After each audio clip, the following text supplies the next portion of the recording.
Yonga Nathi Investment Stokvel. Siyanibingelela. Nalu hlelo oluyingqayizivele.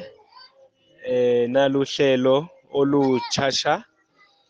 Uhlelo olusebenzisa istrategy esijwayelekile se-rotational stokvel.